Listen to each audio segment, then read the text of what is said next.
हमारा जो ये पद खंड है, आज उसका हम लोग 5वां अध्याय अध्ययन करेंगे, जिसका नाम है भारत माता। जिसका नाम है भारत माता। और ये जो भारत माता है, इस कविता के जो रचयिता हैं उनका नाम है सुमित्रा नंदन पंत जी। इस कविता के जो रचयिता हैं इनका नाम है सुमित्रा नंदन पंत जी। तो याद रखिएगा, भारत माता कविता के जो रचयिता है वो कौन है? सुमित्रा नंदन पंत जी हैं। इनका जो जन्म हुआ है वो हुआ है 20 मई 1900 ईस्वी को। 20 मई 1900 ईस्वी को। याद रखिएगा, यहाँ पर 1900 ही लिखा हुआ है, तो मतलब सीधे सीधे जैसे 2000 ईस्वी होता है, तो इसी तरह से 1900 ईस्वी में इनका जन्म हुआ था। 20 मई 1900 ईस्वी में इनका जन्म हुआ था। और जन्म कहाँ हुआ था? अल्मोड़ा जिला, जो कि कौशानी उत्तरांचल में है। जो कि कहाँ है? कौशानी उत्तरांचल में। उत्तरांचल बोलिए, या फिर इसी का दूसरा नाम जो है ना उत्तराखंड भी होता है। उत्तरांचल बोल दीजिए, या इसी का दूसरा नाम क्या होता है? उत्तराखंड होता है। पहले ये उत्तर प्रदेश का ही हिस्सा हुआ करता था, और बाद में जो है ना उत्तर प्रदेश से अलग होकर के यह एक अलग स्टेट बन गया उत्तराखंड के नाम से। समझे? जैसे अभी उत्तर प्रदेश की राजधानी लखनऊ है, तो जो उत्तराखंड है या उत्तरांचल है उसकी राजधानी देहरादून हो चुकी है। तो ये हम लोग का है इसका काव्य परिचय। अगर हम इनकी मृत्यु की बात करें तो इनकी मृत्यु हुई है 28 दिसंबर 1977 ईस्वी को। इनकी मृत्यु हुई है 28 दिसंबर 1977 ईस्वी को। इनके पिताजी का नाम है गंगादत्त पंत और इनकी माता का नाम है सरस्वती देवी। इनके पिताजी का नाम है गंगादत्त पंत और इनकी माता का नाम है सरस्वती देवी। तो इसमें एक बार फिर से आप इसको रिवीजन कर लीजिए, क्योंकि ऑब्जेक्टिव प्रश्न में निश्चित रूप से ये पूछे जाते हैं। ऑब्जेक्टिव प्रश्न में ये पूछे जाते हैं। चलिए देखिए, फिर से एक बार हम लोग इसको रिपीट कर लेते हैं कि हमारा जो ये 5वां कविता है इसका नाम है भारत माता। भारत माता, भारत माता का मतलब होता है कि हमारा जो देश है उन्हें हम लोग भारत माता के नाम से जानते हैं। आजकल आप देख रहे होंगे कि देश के नाम को लेकर के काफ़ी कंट्रोवर्सी चल रही है। तो यहाँ पर जो हमारा जो कविता है ये क्या है? भारत माता के नाम से इस कविता को हम लोग को आज अध्ययन करना है। इनके जो रचयिता हैं वो सुमित्रा नंदन पंत जी हैं, जिनका जन्म हुआ था 20 मई 1900 ईस्वी में। कहाँ हुआ था? अल्मोड़ा जिला कौशानी उत्तरांचल में हुआ था, या उत्तरांचल का एक दूसरा नाम उत्तराखंड है। समझे ना? इनकी मृत्यु हुई थी 28 दिसंबर 1977 ईस्वी को। और इनके पिताजी का नाम क्या था? गंगादत्त पंत था। और इनकी माता का नाम क्या है? सरस्वती देवी है। इनकी माता का नाम क्या था? सरस्वती देवी। यहाँ पर इसको याद रखना है। चलिए अब हम लोग जानते हैं इसके बारे में कुछ और बातें। देखिए, जो कि आपको ऑब्जेक्टिव में आपका पूछा जाता है, सबसे पहले ये जानिए कि पंत जी के माता का निधन इनके जन्म के 6 घंटे के बाद ही हो गया था। यानी जिस समय पंत जी का जन्म हुआ था ना, उनके जन्म के मात्र 6 घंटे के बाद, समझ सकते हो कि सुमित्रा नंदन पंत जी का जिस समय जन्म हुआ उनके जन्म के 6 घंटे के बाद ही इनकी माता जी का जो है ना निधन हो गया था। और इसीलिए इनका लालन पालन प्रकृति के गोद में हुआ। बहुत जगह आप देखते होंगे कि प्रकृति के कवि भी इनको माना जाता है। सुमित्रा नंदन पंत जी को या सुकुमार कवि के भी नाम से जाना जाता है, क्योंकि माता का निधन हो गया इनके जन्म के समय, इसलिए इनका जो लालन पालन है वो प्रकृति के गोद में हुआ है। इन्होंने प्राथमिक शिक्षा गांव में ही ग्रहण की, यानी इनका जो प्राथमिक शिक्षा हुआ वो कहाँ से हुआ? गांव में ही हुआ। और उसके बाद ये माध्यमिक शिक्षा के लिए कहाँ चले गए? बनारस चले गए। ये उत्तर प्रदेश में एक स्थान है, बनारस के नाम से जाना जाता है, बहुत ही सुप्रसिद्ध स्थान है। यहाँ पर इन्होंने अपनी माध्यमिक शिक्षा के लिए चले गए। इन्होंने कुछ दिनों के लिए कलांकरण जिले में रहने के बाद अपना सारा जीवन इलाहाबाद में बिताया है। अगर हम बात करें कि सुमित्रा नंदन जी ने अपना अधिकांश समय कहाँ बिताया, तो उन्होंने अपना अधिकांश समय बिताया है कहाँ पे? इलाहाबाद में। उन्होंने अपना अधिकांश समय कहाँ बिताया है? इलाहाबाद में बिताया। अगर हम इनकी कुछ प्रमुख रचना की बात करें, इनकी कुछ प्रमुख रचना है, जैसे कि उच्छ्वास, पल्लव, बीना, ग्रंथि, गुंजन, युगांत, युगवाणी, ग्राम्या, स्वर्ण धुली, स्वर्ण किरण, युगपथ, चितंबरा तथा लोकायतन, ये सब इनकी कुछ प्रमुख रचनाएं हैं। इन सबको याद रखिएगा, भविष्य में भी अलग अलग जनरल कमीशन में ये जो है हमसे पूछे जाते हैं। तो इसमें हम लोग क्या क्या शॉर्ट सारांश में अगर देख लें तो इनके जीवन में एक बात जो बहुत ही महत्वपूर्ण है या फिर याद करने वाली बात है कि इनकी जो माता थी उनका निधन हो गया इनके जन्म के 6 घंटे के बाद, जिसके कारण इनका जो पालन पोषण है वो प्रकृति के कारण हुआ। और इन्होंने अपनी जो प्रारंभिक शिक्षा है वो गांव में ही पूरा किया और उसके बाद ये अपना उच्च शिक्षा के लिए बनारस चले गए और इन्होंने अपना जो संपूर्ण जीवन है वो अधिकांशता जो है इलाहाबाद में बिताए और इसी इलाहाबाद का नाम जो है वर्तमान समय में रख दिया गया प्रयागराज। समझे ना? ये हम लोग का इसका क्या था, काव्य परिचय था। इनका क्या है, काव्य परिचय। तो अगर एक बार फिर से आप इसको ध्यान में रख लें, चूंकि ऑब्जेक्टिव में अब यही पूछा जाता है, तो हम लोग शॉर्ट में एक बार फिर से बता दें आपको कि आज हम लोग आपके गोधली भाग 2 का काव्य खंड का 5वां अध्याय अध्ययन कर रहे हैं, जिसका नाम है भारत माता।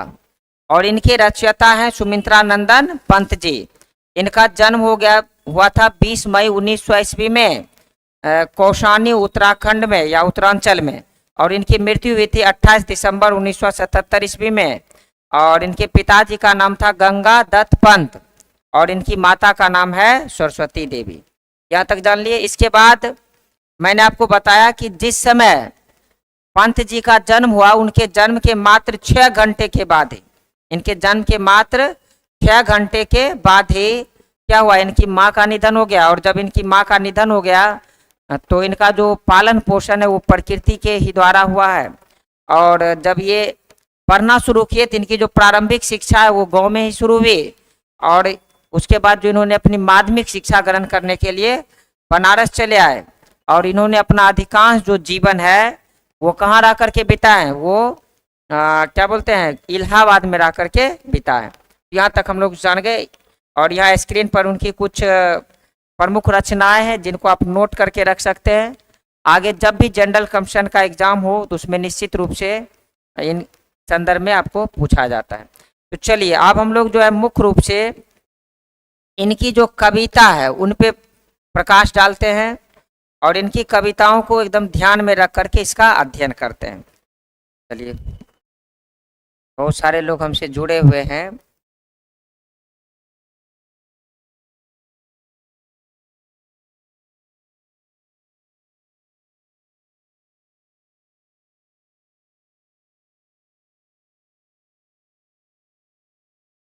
चलिए ठीक है, आप कमेंट करते रहिए। अगर मान लीजिए कोई दिक्कत हो तो निश्चित रूप से इस टॉपिक में आप हमसे पूछ सकते हैं और आप थोड़ा सा कंसस होकर के हम लोग इसको सुनेंगे। देखिए, हमारा कविता का नाम आपको पता ही है कि भारत माता है। कविता का नाम क्या है, भारत माता है। देखिए, पिछले कुछ दिनों से हमारे देश के नाम को लेकर के एक युद्ध छिड़ा हुआ है। हमारे देश के कुछ लोगों का मानना है कि हमारे देश का नाम इंडिया हो और कुछ लोगों का मानना है कि हमारे देश का नाम भारत हो। फिलहाल अगर ये बातें अगर प्रकाश में आई है कि हमारे देश का नाम भारत होना चाहिए या इंडिया होना चाहिए, इसमें वर्तमान समय में राजनीति निहित है, इसलिए हम लोग इस पर विशेष फोकस नहीं करेंगे। फिलहाल हम लोग को यहाँ पर ये जानना है कि हम जिस भूमि पर रह रहे हैं, जिस भूखंड में रह रहे हैं, उसका नाम भारत है और ये हमारी जो धरती है ना, हमारी माँ के समान है। इसीलिए हम लोग इन्हें भारत माता की संज्ञा देते हैं। इसीलिए हम लोग इन्हें भारत माता की संज्ञा देते हैं। और हम आप लोग एक एक करके जो है ना इसका अध्ययन करेंगे इस कविता में क्या। अगर एक बार आप अच्छी तरह से इस कविता को समझ जाते हो तो फिर निश्चित रूप से इससे जो जुड़े अगर ऑब्जेक्टिव हो या फिर कोई भी प्रश्न उत्तर हो तो निश्चित रूप से आप उसको ईमानदारी पूर्वक कर सकते हो। देखिए, पहला जो लाइन है लिखा हुआ है कि भारत माता ग्राम वासिनी।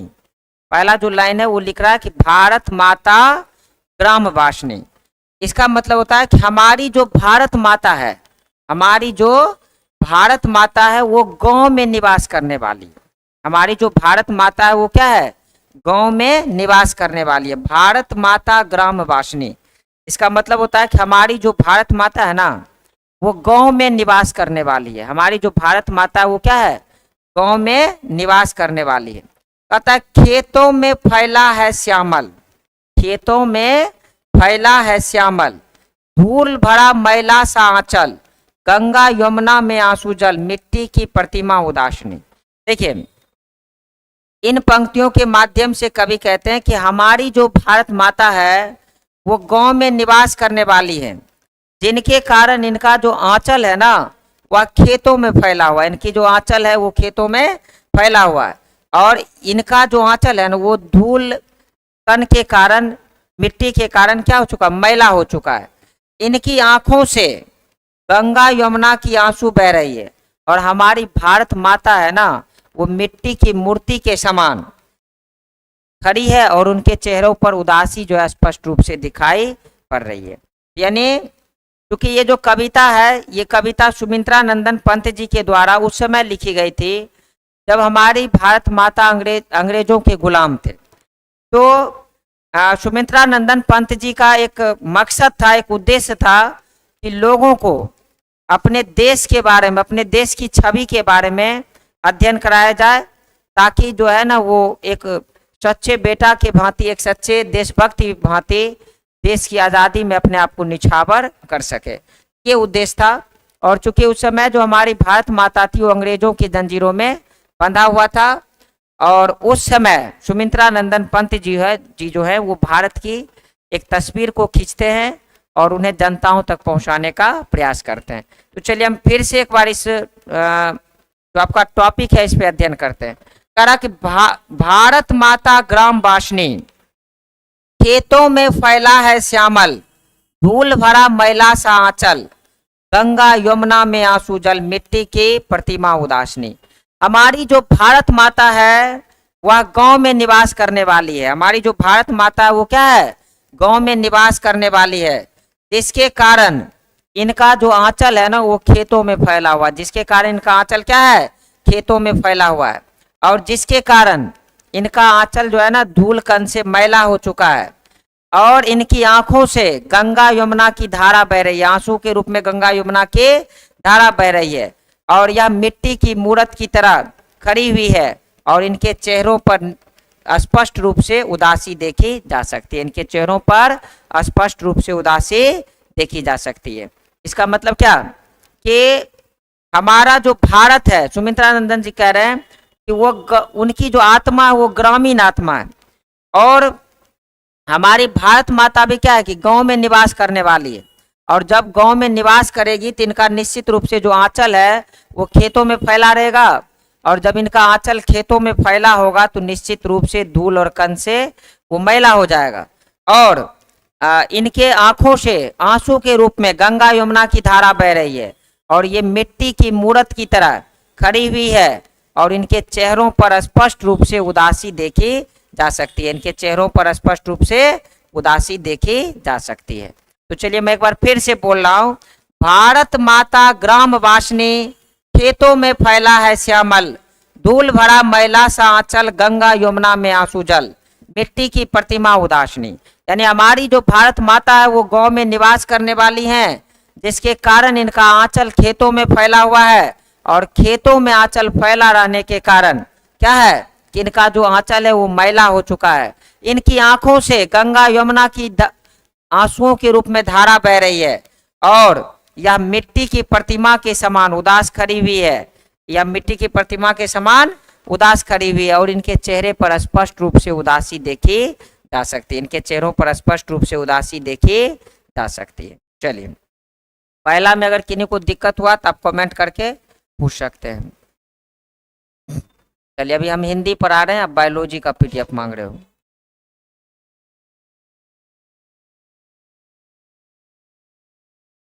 देखिए हम लोग दूसरा जो टॉपिक है उसको ध्यान में देंगे, और अगर समझ में नहीं आवे तो उस लाइन को आप तुरंत कॉपी करिए और कमेंट बॉक्स में भेजिए, तत्काल हम उसको फिर से जो है ना आपके लिए रिप्लाई कर देंगे, समझे।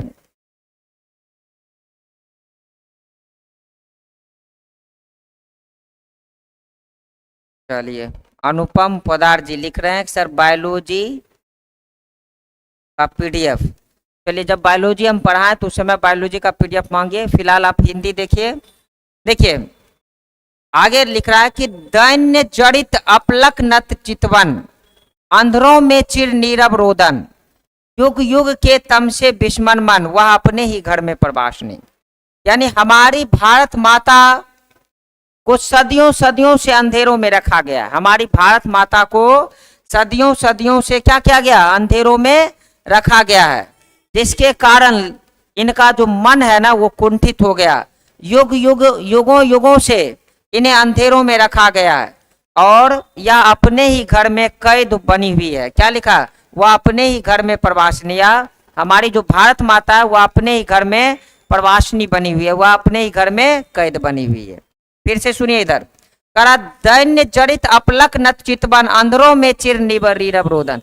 हमारी भारत माता को लंबे समय से शोषण किया जा रहा है। हमारी भारत माता पर लंबे समय से शोषण किया जा रहा है। इन्हें सदियों सदियों से अंधेरों में रखा गया है, जिनके कारण इनका जो मन है ना वो विचलित हो चुका है। जिनके कारण इनका मन क्या हो गया, विचलित हो चुका है और ये अपने ही घर में प्रवासनी बनी हुई है। अपने ही घर में क्या है, प्रवासनी बनी हुई है, मतलब ये अपने ही घर में कैद बनी हुई है। यानी हमारी भारत माता जो है वो अपने ही घर में रह रही है और अंग्रेजों के द्वारा इसे क्या है कि कैद बना करके रखा गया। हमारी जो भारत माता है वो अपने ही घर में क्या है, कैद बनी हुई है। देखिए, करा 30 कोटि संतान नग्नतन, क्योंकि जिस समय ये कविताएं लिखी जा रही होगी उस समय हमारी देश की आज़ादी लगभग 30 करोड़ थी। 30 करोड़, अभी तो आप पता है कि बढ़कर के 142 करोड़ हो गया।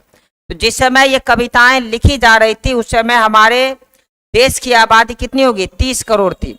यहाँ पर लिख रहा है कि 30 कोटि संतान नग्नतन, अर्ध क्षुभित शोषित निसर्त जन, मूढ़ असभ्य अशिक्षित निर्धन, नत मस्तक तरुतल निवासनी।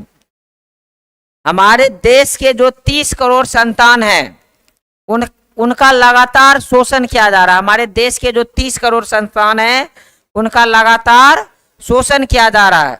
उन्हें शिक्षा नहीं दिया जा रहा है, उन्हें पहनने के लिए वस्त्र नहीं दिया जा रहा है, वे मूर्ख हैं, असभ्य हैं, अशिक्षित हैं और गरीब है। इन सभी कारणों से हमारी भारत माता का जो सिर है वो झुका हुआ है। इन सभी कारणों से हमारी भारत माता का जो सिर है ना वो झुका हुआ है। इन सभी कारणों से हमारी भारत माता का सिर क्या है, झुका हुआ है। इन सभी कारणों से हमारी भारत माता का सिर झुका हुआ है। देखिए फिर से हम लोग एक बार देख लेते हैं। कहता है दैन्य जड़ित अपलक नत चितवन, अंधरों में चिर नीरव रोदन, युग युग के तम से बिस्मन मन, वह अपने ही घर में प्रवासनी। यानी हमारी भारत माताओं को सदियों सदियों से अंधेरों में रखा गया है और उनका लगातार शोषण किया गया है, जिसके कारण लंबे समय से उनका मन कुंठित हो चुका है, उनका मन विचलित हो चुका है और वह अपने ही घर में जो है ना कैद बन के बैठी हुई है। वह अपने ही घर में कैद बन के बैठी हुई है। 30 कोटि संतान नग्नतन, अर्ध क्षुधित शोषित निसर्जन, मूढ़ असभ्य अशिक्षित निर्धन, नत मस्तक तरुतल निवासनी। हमारे देश के जो 30 करोड़ संतान है, हमारे देश के जो 30 करोड़ संतान हैं वो या तो अशिक्षित हैं या उनका लगातार शोषण किया जा रहा है, उन्हें खाने के लिए भोजन नहीं मिल रहा है और वे मूर्ख हैं, असभ्य, अशिक्षित हैं और निर्धन हैं। और इन सभी कारणों से हमारी जो भारत माता है ना इनका सिर झुका हुआ है। इन सभी कारणों से हमारी भारत माता का सिर क्या है, झुका हुआ है। इन सभी कारणों से हमारी भारत माता का सिर झुका हुआ है। चलिए आगे हम लोग देखते हैं। कह रहा है स्वर्ण सस्य पर पद लट लुंठित, फिर से सुनिए, स्वर्ण सस्य पर पद तल लुंठित, धरती सा साहुन साहिन मन कुंठित, कद्रन कंपित अधर मौन अस्मित, राहु ग्रसित सरतेंदु हाशनी। यानी हमारे देश के सोने जैसे फसलों को, ध्यान दीजिए यहाँ, करा स्वर्ण सस पर पद तल लुंठित, हमारे देश के सोने जैसे फसलों को, हमारे देश के सोने जैसे फसलों को विदेशी के पैरों तले रौंदा जा रहा है। यानी हमारे देश के सोने जैसे फसलों को विदेशी के पैरों तले रौंदा जा रहा है, विदेशी के पैरों तले रौंदा जा रहा है, जिसके कारण हमारी धरती माँ का मन जो है ना वो कुंठित है। इसके कारण हमारी धरती माँ का मन क्या है? कुंठित है। कंद्रन कपित अधर मौन अस्मित राहु ग्रसित सरतेन हेस्तु। अगर हम इनके चेहरे पर देखें तो इनके चेहरे पर निश्चित रूप से चिंता की लकीर देखने को मिल सकती है। क्यों? क्योंकि हमारे देश के सोने जैसे फसलों को विदेशियों के पैरों तले क्या होता है? रौंदा जा रहा, विदेशियों के पैरों तले रौंदा जा रहा है, और जिसके कारण हमारी भारत माँ का जो मन है वो कुंठित है, और ये जो है ना इनका मन अस्थिर है, और इनके चेहरे पर चिंता की लकीर स्पष्ट रूप से दिखाई दे रही है। इनके चेहरे पर चिंता की लकीर जो है वो स्पष्ट रूप से दिखाई पड़ रही है।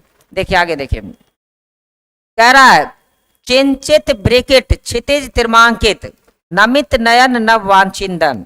यानी हमारे देश के जो आसमान है, हमारे देश में जो आसमान है वो विदेशी वायुयान के धुओं से भरा पड़ा है। हमारे देश के जो आसमान है वो विदेशी यान के धुओं से भरा पड़ा है।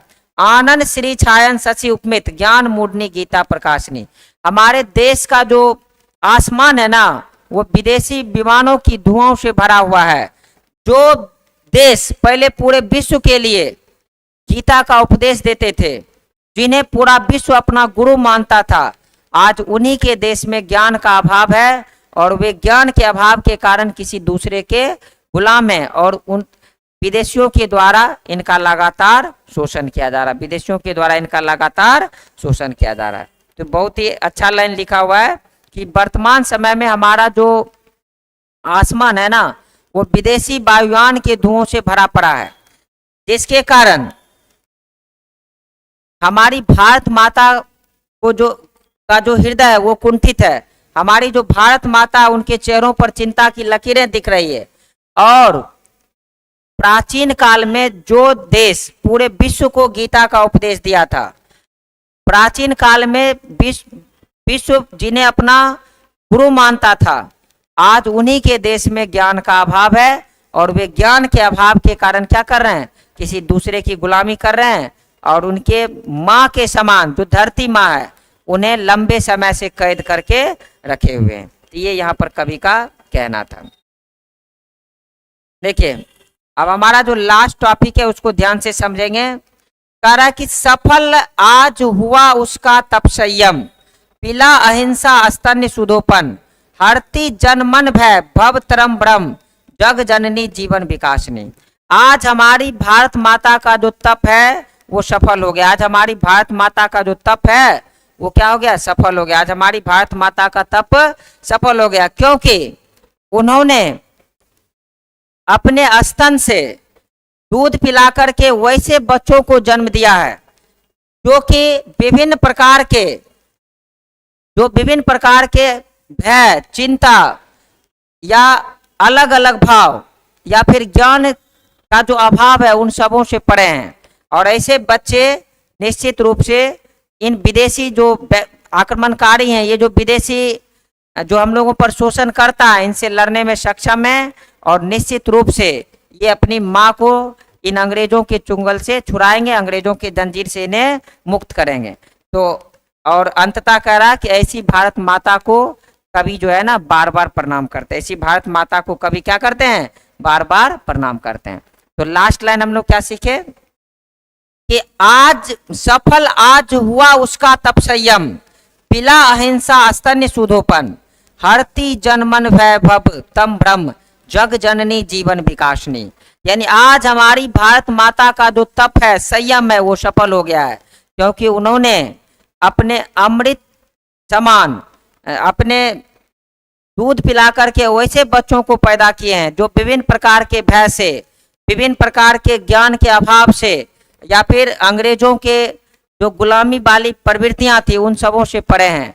और वे अब उन्हें आशा है कि निश्चित रूप से वे उन्हें आज़ादी दिलाएंगे, और अंग्रेजों की गुलामियों से जो ये लंबे दिनों से उनकी माँ जो कैद है इस गुलामी की जंजीर से, उसे निश्चित रूप से आज़ादी दिलाएंगे। और ऐसी भारत माता को कवि जो है ना बार बार प्रणाम करते हैं। और इस तरह से हमारा जो ये पहला कविता था वो आपका खत्म होता है।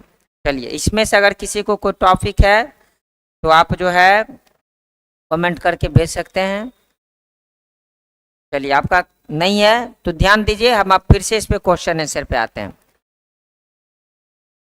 चलिए, पहला जो हमारा सवाल है, थोड़ा ध्यान दीजिएगा, बोर्ड पे लिखा हुआ है कि कविता के प्रथम अनुच्छेद में, क्वेश्चन है कविता के प्रथम अनुच्छेद में कवि भारत माता का कैसा चित्र खींचता है।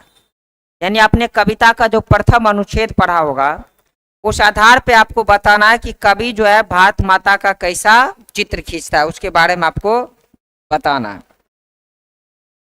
देखिए, कविता के प्रथम अनुच्छेद में कवि कहते हैं कि हमारी जो भारत माता है ना, वो गांव में निवास करने वाली है। कविता के प्रथम अनुच्छेद में कवि कहते हैं कि हमारी जो भारत माता है ना, वो गांव में निवास करने वाली है। हमारी जो भारत माता वो क्या है, गांव में निवास करने वाली है, जिसके कारण उनका जो आंचल है ना, वो खेतों में फैला हुआ है।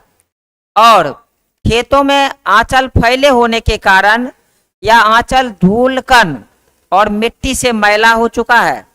और हमारी जो भारत माँ है ना, वो एक मिट्टी की मूर्त के समान है, और उनके चेहरों पर निश्चित रूप से उदासी की छाया दिख रही है, और उनकी आंखों से आंसू के रूप में गंगा यमुना रूपी धारा बह रही। उनके आंखों से आंसू के रूप में गंगा यमुना की धारा बह रही। तो पहले अनुच्छेद में कवि ने भारत माता का इस प्रकार से चित्र खींचा। आसान भाषा में बोले तो कवि जो है भारत माता को गांव में रहने वाली बताए हैं, और कह रहे हैं कि अगर गांव में भारत माता निवास करती है तो निश्चित रूप से इनका आंचल क्या होगा, वो खेतों में फैला रहेगा, और खेतों में आंचल फैला होने के कारण ये धूल कण मिट्टी से गंदा हो जाएगा। और अगर यह गंदा हो जाएगा और इनकी जो पूरा चेहरा है ना, वो एकदम क्या है, उस पर निश्चित रूप से चिंता की लकीर दिख रही है, इनके चेहरों पर उदासी दिख रही है, और इनकी आंखों से गंगा यमुना के आंसुओं के रूप में धारा बह रही। ये हम लोग का जो पहला क्वेश्चन आंसर हो गया। चलिए, हम लोग दूसरा क्वेश्चन देख रहे हैं। कह रहा है कि भारत माता अपने ही घर में प्रवासिनी क्यों बनी हुई। देखिए, भारत माता अपने ही घर में प्रवासिनी इसलिए बनी हुई है क्योंकि अंग्रेजों के द्वारा लंबे समय से भारत माता को गुलामी के जंजीरों में बांध कर रखा गया है। क्योंकि हमारे देश के जो लोग थे, जो प्राचीन समय में दूसरे को ज्ञान देते थे, पूरे विश्व के लिए विश्व गुरु कहलाते थे, वो आज ज्ञान के अभाव के कारण धीरे धीरे अंग्रेजों की गुलामी करने लगे, और अंग्रेज ने इसका फायदा उठाकर संपूर्ण भारत को अपना गुलाम बना लिया।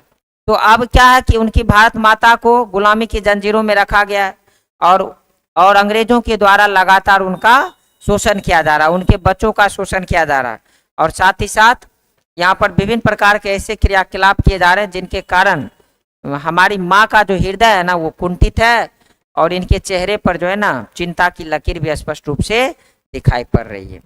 ये इसका आंसर हो जाएगा। अगला क्वेश्चन है कि कविता में कवि भारत वासियों का कैसा चित्र खींचता है।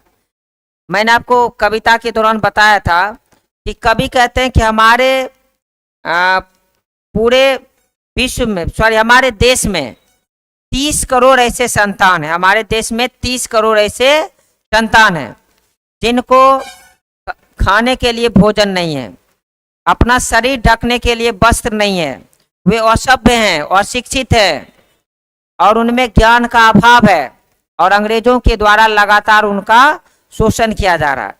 इन सभी कारणों से हमारी भारत माता का जो हृदय वो कुंठित है, और वो अपना सिर झुका करके खड़ी हुई है, वो अपना सिर झुका करके खड़ी हुई है। तो यहाँ पर भारतवासियों का इस प्रकार से कवि चित्र खींचते हैं। कहता है भारत माता का हास भी राहु ग्रसित क्यों दिखाई पड़ता है। देखो, भारत माता का जो हास है वो भी राहु ग्रसित इसलिए दिखाई पड़ता है क्योंकि लंबे समय से अंग्रेजों के द्वारा भारतीयों पर शोषण किया जा रहा है। लंबे समय से अंग्रेजों के द्वारा भारतीयों पर शोषण किया जा रहा है। भारतीय जो आसमान है वो विदेशी वायुयान के धुओं से भरा पड़ा है। हमारे सोने जैसे फसलों को विदेशियों के पैरों तले रौंदा जा रहा है। इन सभी स्थिति परिस्थिति को देखते हुए हमारी भारत माता का हृदय कुंठित है और उनके चेहरे पर चिंता की लकीर जो है वो स्पष्ट रूप से दिखाई पड़ती है। उनके चेहरे पर चिंता की लकीर जो है वो स्पष्ट रूप से दिखाई पड़ती है। अतः कभी भारत माता को गीता प्रकाशनी मानकर भी ज्ञान मूढ़ क्यों मानता है? देखिए, कभी भारत माता को गीता प्रकाशनी मानकर भी ज्ञान मूढ़ इसलिए मानता है क्योंकि यही भारत माता है जो प्राचीन काल में इनके जो संतान थे इतने कर्मठ थे, इतने योग्य थे कि पूरे विश्व को इन्होंने अपना गीता का उपदेश दिया था। गीता जो कि महाभारत का एक हिस्सा है, इनका उपदेश पूरे विश्व भर को दिया था और विश्व के कई ऐसे ग्रंथ हैं जो कि गीता का अनुकरण करते हैं। बहुत सारे ऐसे समुदाय हैं, बहुत सारे ऐसे लोग हैं जो गीता को अपने जीवन में ढाल करके अपने जीवन को बेहतर बनाने का प्रयास करते हैं। और भारत एक ऐसा देश हुआ करता था भविष्य में जहां पर कभी पूरे विश्व के लिए यह विश्व गुरु कहलाता था। पूरे विश्व शिक्षा के लिए इन्हें अपना प्रेरणा का स्रोत मानते थे।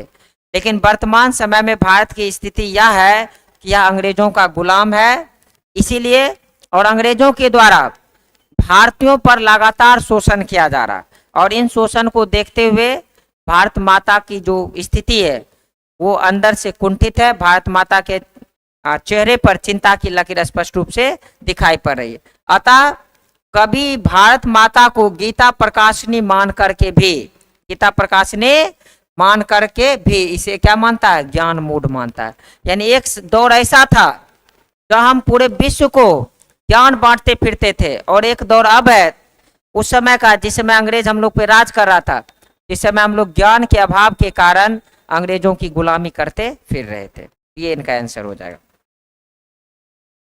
करा कवि की दृष्टि में आज भारत माता का तप संयम क्यों सफल हुआ? देखिए, कवि की दृष्टि में आज भारत माता का तप संयम इसलिए सफल हुआ कि माता ने अपने स्तन से अमृत रूपी दूध का पान करा करके ऐसे बच्चों को भारत में जन्म दिलाया जो अंग्रेजों के भय से मुक्त है, जिसमें अंग्रेजों से लड़ने की क्षमता है और जो ज्ञान के साथ पैदा लिया है। और माता को विश्वास है कि निश्चित रूप से वे संघर्ष करेंगे, आज़ादी की लड़ाई लड़ेंगे और निश्चित रूप से यहाँ से क्या है कि अंग्रेजों को बाहर भेजने में मदद करेंगे।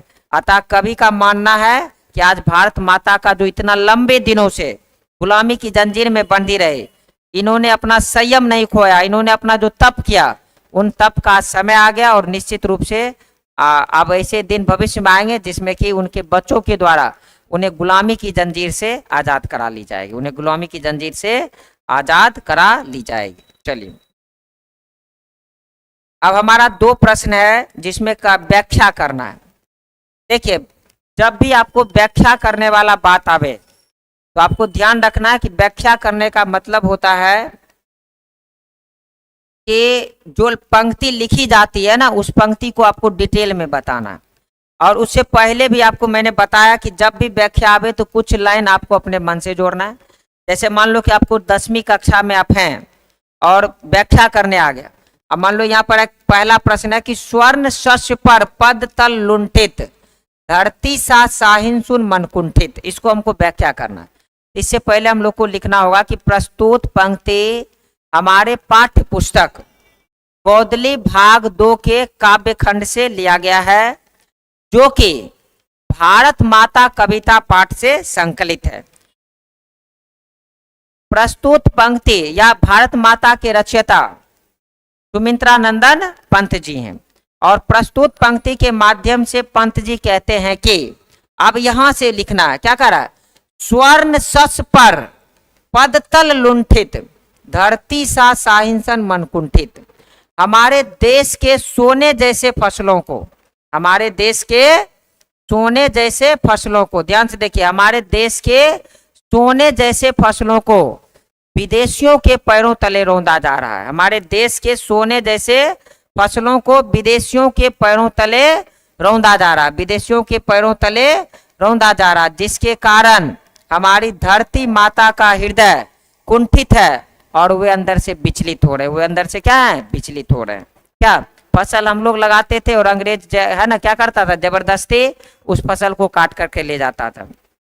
हम लोगों के खेत में जबरदस्ती नील की खेती करवाता था, जिसके कारण हमारे फसल की उपजाऊ जो क्षमता होती थी वो भी कई वर्षों के लिए चली जाती थी।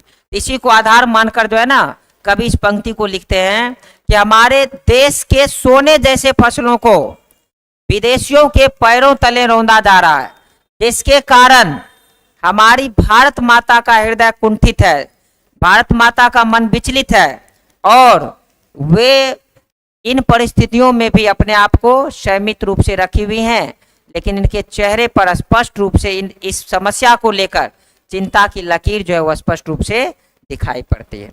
चलिए हम लोग लास्ट व्याख्या देखते हैं। यहाँ पर लिखा गया है कि चिंतित भ्रिकिट क्षितिज तिरमांकित नमित नयन नव वाचिंदित। इसका मतलब होता है, इसमें भी आपको उसी तरह से लिखना है कि प्रस्तुत पंक्ति हमारे पाठ्य पुस्तक कौदली भाग 2 के पद खंड से लिया गया है, जो कि क्या हुआ, हाँ जी, काव्य खंड से लिया गया या पद खंड, एक ही बात हुआ, पद खंड से लिया गया है, जो कि भारत माता कविता पाठ से संकलित है और इनके रचयिता सुमित्रा नंदन पंत जी हैं। प्रस्तुत पंक्ति के माध्यम से पंत जी कहते हैं कि वर्तमान समय में हमारे जो आसमान है, उन आसमान में बादल का जो गुब्बार है वो विदेशी वायुयान के धुओं से भरा पड़ा है, क्योंकि विदेशी लोग हमारे देश में आते हैं जाते हैं और लगातार हम लोगों का शोषण करता जा रहा है, जिसके कारण हमारी जो माता का मन है, हमारी जो माता का हृदय है वो कुंठित है, उनमें चिंता स्पष्ट रूप से दिखाई पड़ सकती है और इन कारणों से हमारी भारत माता का जो चेहरा है उस पर निश्चित रूप से आप चिंता की लकीर जो है देख सकते हैं। चलिए इस प्रकार से हमारा जो है ये 5वां कविता भारत माता जो है वो समाप्त होता है। एक बार फिर मैं आपको बता दूं कि अगर आपको संपूर्ण कोर्स का अध्ययन करना है तो हमारे जो प्रेरणा कोचिंग सेंटर का जो एजुकेशनल ऐप है उसे गूगल प्ले स्टोर पे जाकर के आप डाउनलोड कर सकते हैं। और साथ ही साथ अगर किसी को कोई दिक्कत है तो फिर से आप कमेंट कर सकते हैं, तो आपका जो है उस टॉपिक पर मैं फिर से एक बार अध्ययन कर लूँगा। और हमारा जो 6ठा एक्सरसाइज है उसको लेकर के हम लोग कल ऑनलाइन आएंगे। और एक चीज़ आप ध्यान रख लीजिए कि बहुत सारे बच्चे कमेंट्स में लिखना शुरू कर देते हैं अभी आए नहीं, लेट हो गया, तो थोड़ा सा आपको सब्र रखना होगा। जैसे 12-15 हम लोग का समय होता है तो 5 मिनट 6 मिनट डिले हो सकती है, क्योंकि बहुत सारा जो है ना अरेंजमेंट करना पड़ता है। उस अरेंजमेंट को ध्यान में रखते हुए थोड़ा सा डिले हो जाए तो उसमें आपको घबराने की जरूरत नहीं है। और प्रत्येक दिन हम आपके लिए ऑनलाइन लेकर आएंगे, आप आदत डाल लें। अभी हिंदी चल रहा है, जो ही हिंदी खत्म होगा इसका हम लोग जो गद्य खंड है, जो कहानी वाला पार्ट है उसको भी हम लेकर आएंगे। इसके बाद आपका जो सामाजिक विज्ञान है उसमें भी आपको टॉपिक वाइज हम लोग अध्ययन करवाएंगे, बहुत सारा जो अलग अलग है उस पर हम लोग चर्चा करेंगे। अगर इसमें भी किसी को कोई दिक्कत हो तो उस टॉपिक को फिर से भेज सकते हैं और हम करेंगे। बहुत सारे का कहना कि सर PDF कब मिलेगा, चलो तो PDF के लिए हम कोशिश करेंगे कि PDF का मतलब क्वेश्चन आंसर आप पूछ रहे होंगे, इसका क्वेश्चन आंसर कब मिलेगा, तो क्वेश्चन आंसर के लिए आपको जो है ना क्लास में आना है, ऑफिस से इसको आप ले सकते हैं। और इसका PDF जो है ना शायद एजुकेशनल ऐप पर भी है, वहाँ से आप लोग इसको डाउनलोड कर लीजिए। तो ठीक है, मिलते हैं फिर से आपको कल, और आपका जो 6ठा एक्सरसाइज होगा पद का उसके साथ। तब तक आप रिवीजन करिए और जो जो पहले से हो गया वो रिकॉर्डेड वीडियो के रूप में आपके YouTube चैनल पे जमा ही रहेगा। आप प्लेलिस्ट चले जाए, प्लेलिस्ट में 10th क्लास लिखा रहेगा, उसमें आपको संपूर्ण 10th क्लास का वीडियो जो है ना अवेलेबल हो जाएगा। तो निश्चित रूप से जब YouTube खोलें तो प्लेलिस्ट में जाएं और प्लेलिस्ट में जो 10th क्लास लिखा हो ना उसको क्लिक करें, उसमें आपको संपूर्ण वीडियो जो है देखने को मिल जाएगा। चलिए हम लोग मिलते हैं फिर से कल आपके अगले